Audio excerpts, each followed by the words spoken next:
April 14, 1945. Regensburg, Germany. Cold wind drifted through the broken skeleton of a ruined schoolhouse as the first dull glow of sunrise touched the shattered rooftops. Snowflakes mixed with ash floated through the air like drifting ghosts from the night before. The war was in its final violent breaths. But for 13 German female prisoners of war standing in the courtyard of the abandoned school, the ending carried no sense of peace. It carried only fear. The courtyard was a rectangle of cracked stone, half covered in frost and streaked with black soot from a recent artillery strike. Rusted farm wagons stood frozen in place along one side, their wooden wheels locked by ice. The women were marched out at dawn by American soldiers who moved quietly, as if the very air carried the weight of unspoken decisions. Boots crunched against stone. Breath rose in misty clouds. Rifles were held low, but not low enough to provide comfort to anyone watching. The women formed a line against a crumbling wall that had once held chalkboards and children's drawings. Now it held bullet holes, jagged scars that told their own forgotten stories. Some of the women were shaking. Some stood stiff, refusing to show fear even as their teeth chattered. Their boots were worn from the retreat across the Eastern Front, and their faces were gone from hunger. Hours earlier, they had been awakened without explanation. No one had spoken to them. No one had explained what was happening.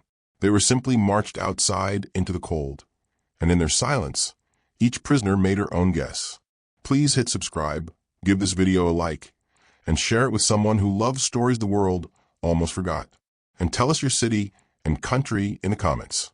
We read every message. Most believed they were about to be executed. The American soldiers formed a semicircle several yards away. Their expressions were tight and unreadable. They had been told to gather before sunrise, and although none of them had been given details, the presence of a sealed folder inside the hands of their commanding officer told them enough. They had seen similar scenes in the past few months.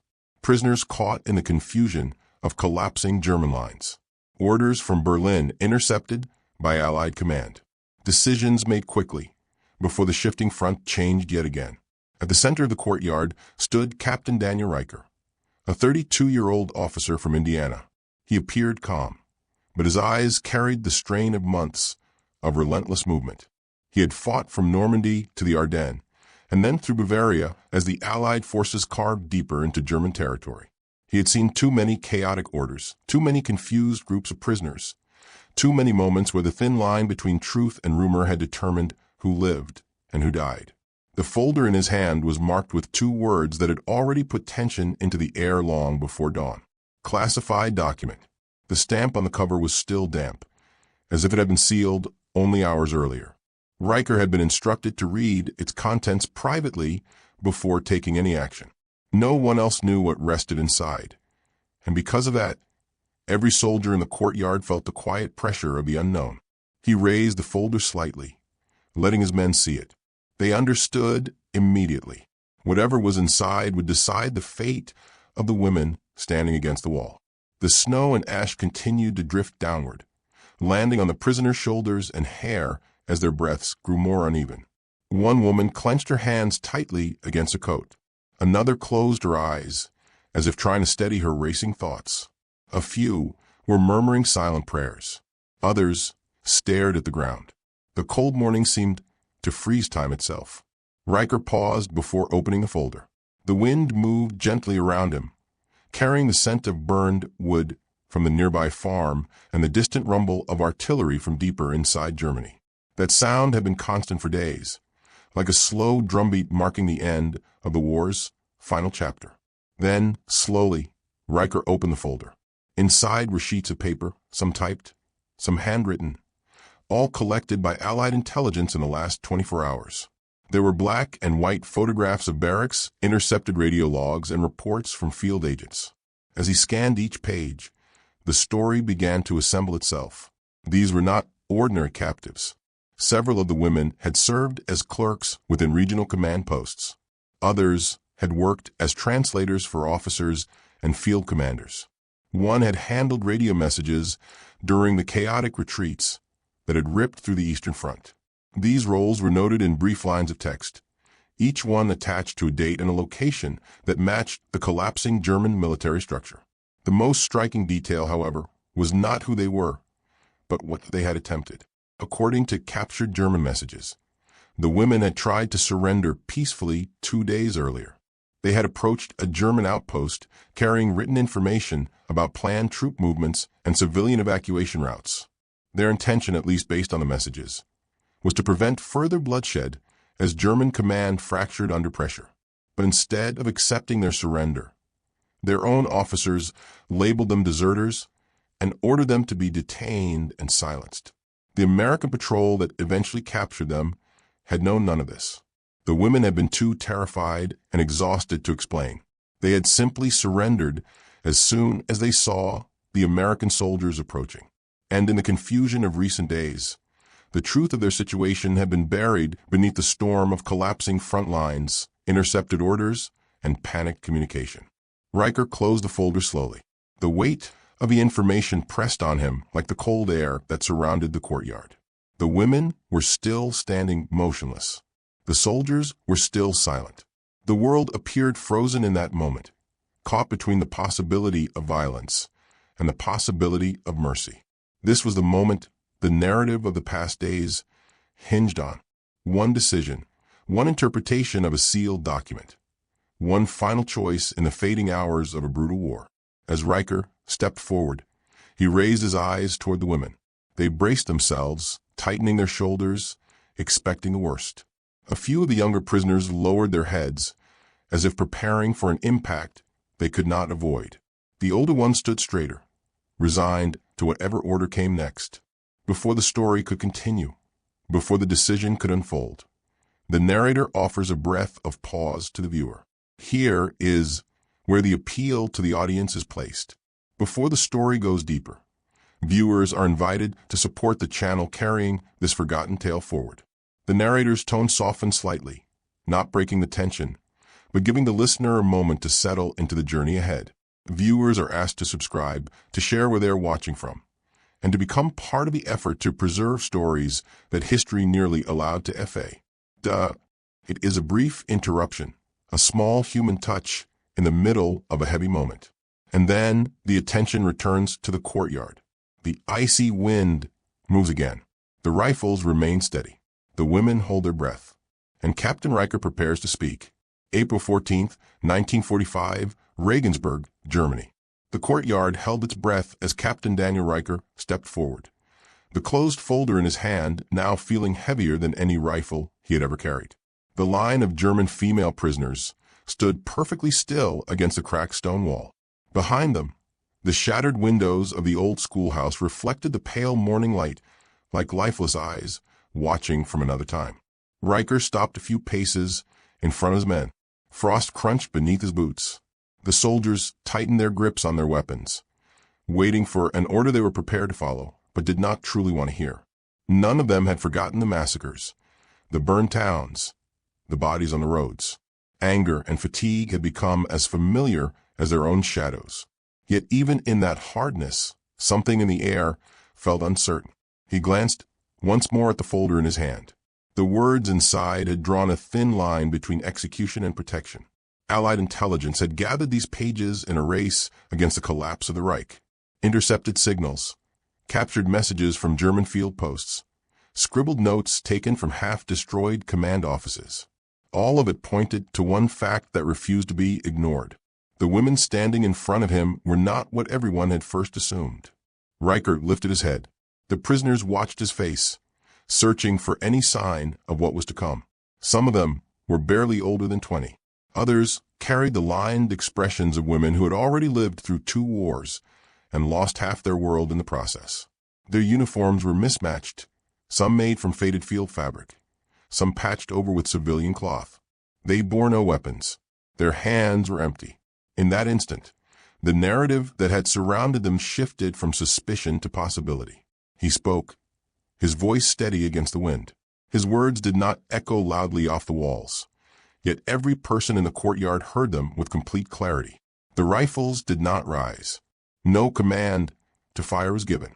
Instead, the soldiers were ordered to lower their weapons, to step back, to stand down. The women remained motionless at first, unable to process what had just happened. The moment stretched past the point where a volley should have sounded, and slowly, realization began to seep into their minds. A few of the prisoners sagged where they stood. One woman covered her face with both hands. Another dropped to her knees in the frost, not out of weakness, but out of the sudden release of breath she had been holding since they had marched into the courtyard. Tears appeared, not loud, not dramatic, but quiet and stunned. The execution that had seemed moments away dissolved into a different reality. For the American soldiers, the order to stand down carried another message. Something important lay inside that classified document. Something serious enough to override the kind of orders that had been followed again and again in the chaos of these last months. They exchanged glances but asked no questions. The war had taught them that much. Some decisions passed through them like wine through broken glass. They were carried out and explained. The story did not begin in the courtyard. It had begun 48 hours earlier, far from Regensburg, in the broken remains of another road, another retreat. 2 days before their capture, the group of women had been part of a larger stream of stragglers fleeing the collapsing Eastern Front. The Red Army was pushing west with relentless force, rolling across towns and villages that had once believed themselves part of an unshakable fortress. Snow and mud-swallowed boots, roads clogged with carts, wounded soldiers, and civilians dragging what little they could carry. The order and discipline that had once defined the German war machine had fractured into pockets of command, each one struggling to maintain control over its shrinking territory. The women had held positions that placed them close to the nerve signals of the front. One had typed field reports in a dimly lit office as artillery shook dust from the rafters. Another had translated intercepted Russian messages for officers who argued late into the night over maps stained with spilled coffee. A third had taken radio signals from outposts that were overrun minutes after their last transmission crackled through the static. They had seen the numbers shrink, the arrows on the maps bend inward, the tone of the orders shift from confident to frantic. They knew the front was collapsing not from rumors, but from the raw language of messages that passed through their own hands. When they attempted to surrender, it was not a simple act of giving up. They had gathered what information they believed could prevent more pointless loss of life. They carried notes on planned troop movements, references to civilian evacuation paths, hints of positions that no longer existed, but were still being used as rally points in outdated orders. They approached an outpost held by their own side with the intention of turning themselves in and handing over what they knew to any Allied forces they might reach. Instead, their actions were viewed as betrayal. The officers at the outpost saw only women abandoning their posts, carrying papers that they were not authorized to move. The chaos of the retreat had stripped away patience and trust. The idea that these women might be trying to prevent further destruction did not find room inside minds filled with fear of discipline and punishment from higher command. They were detained as deserters, classified as a problem to be dealt with later, placed under guard as the front continued to crumble. The German communications that followed were intercepted by Allied listening stations. Static-filled recordings carried fragments of angry voices discussing prisoners, documents, and the need to remove liabilities before they fell into enemy hands. It was within this fog that Allied intelligence agents began to piece together a different picture. These women were not spies or saboteurs working against the Allies.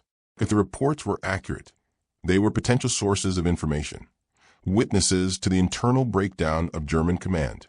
From a small intelligence post, miles away from the front lines, a staff of analysts worked through the night, matching names, ranks, and locations. At some point in those hours, the folder that would find its way into Captain Riker's hands began to form. Typed pages were clipped together. Photographs were attached.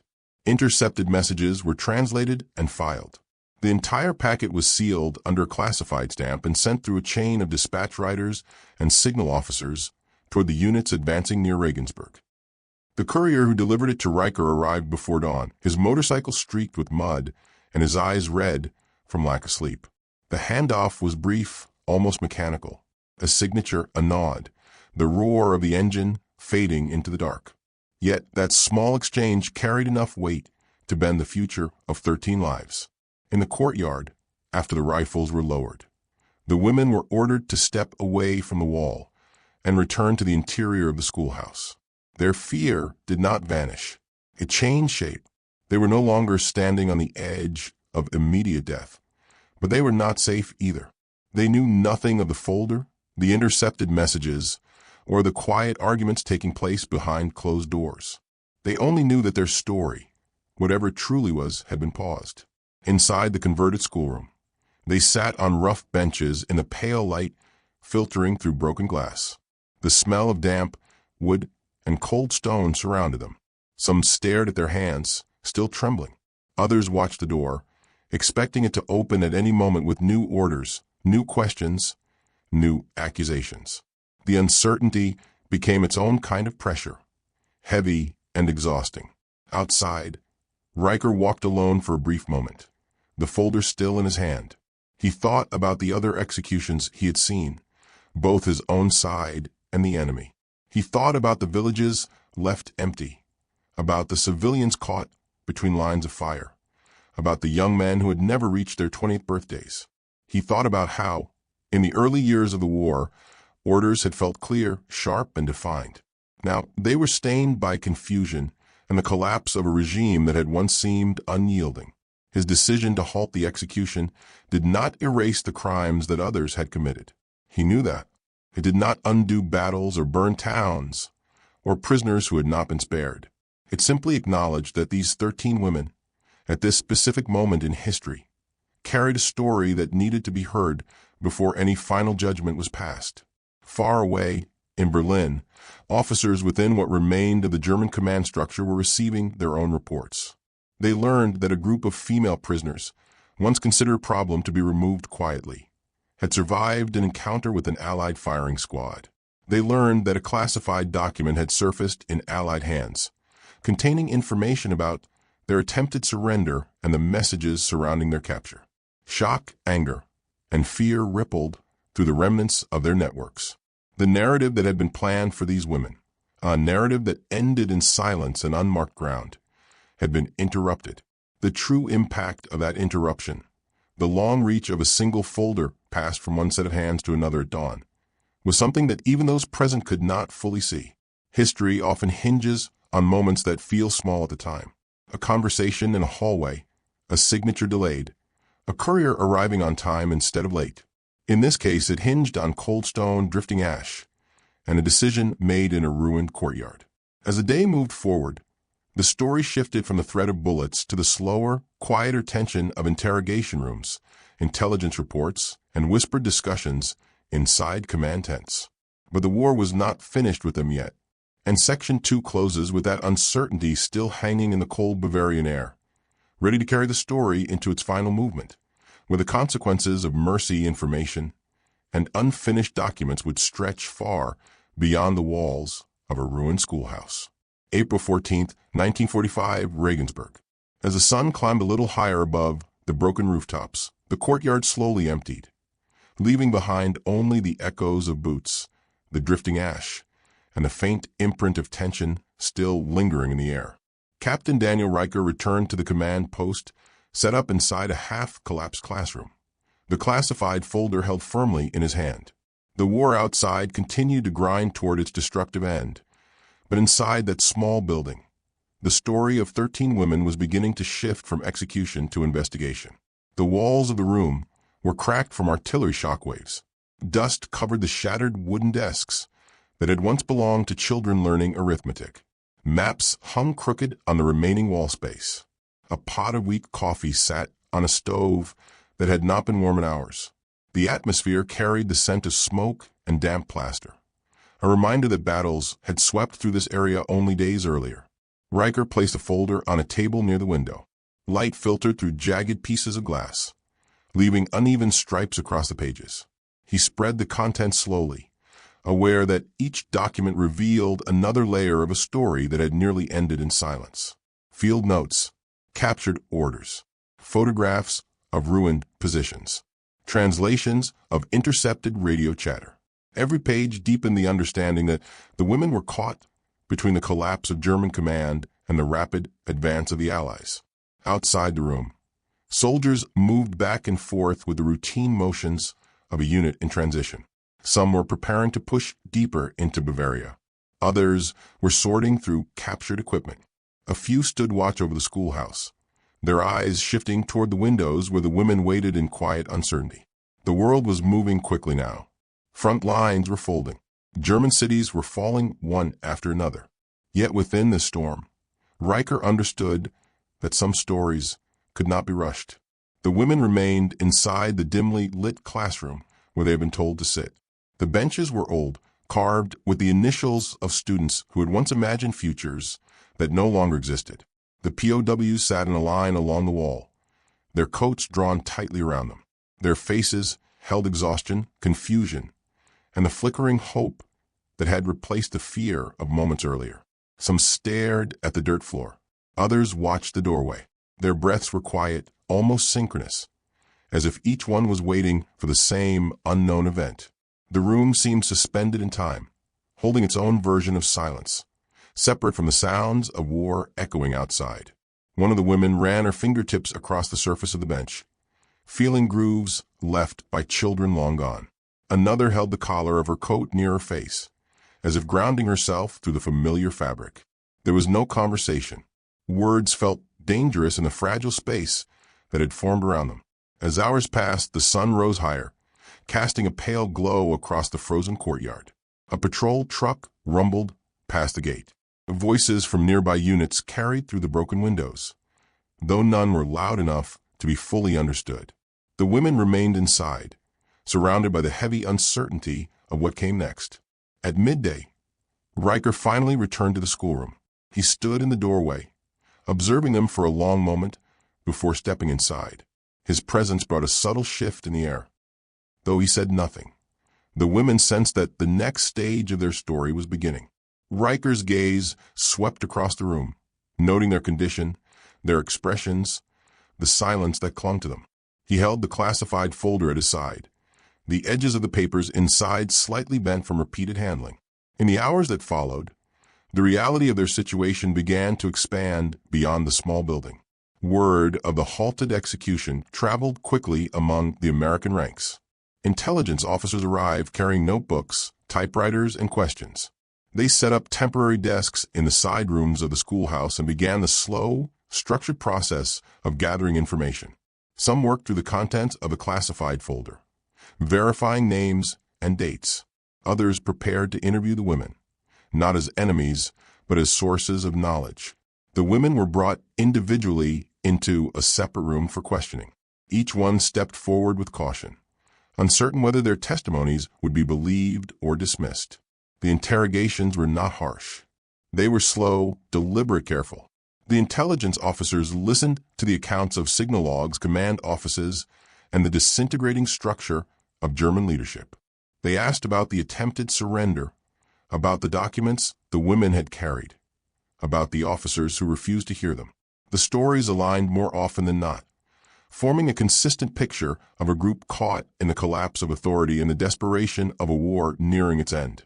As these accounts were collected, Riker continued to study the folder.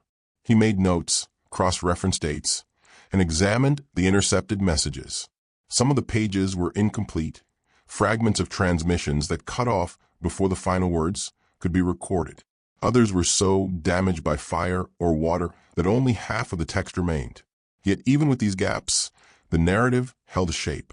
It suggested something larger, something that extended beyond the courtyard and the women. One message in particular stood out. It referenced prisoners being moved quickly. It referenced officers concerned about information falling into Allied hands.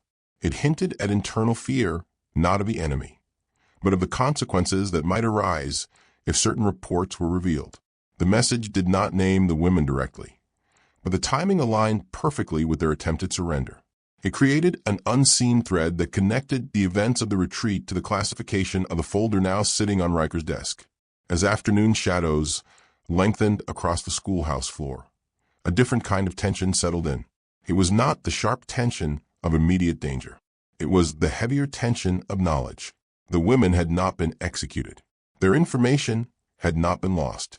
Their stories were now part of a larger collection of intelligence that would be examined, debated, and filed.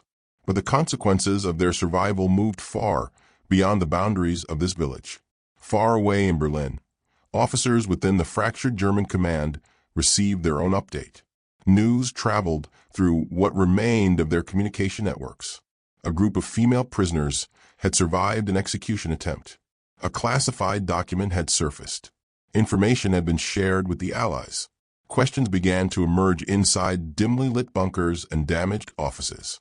Who had leaked the information? Who had attempted to surrender with documents? What else might fall into enemy hands if more units collapsed? Shock turned into frustration.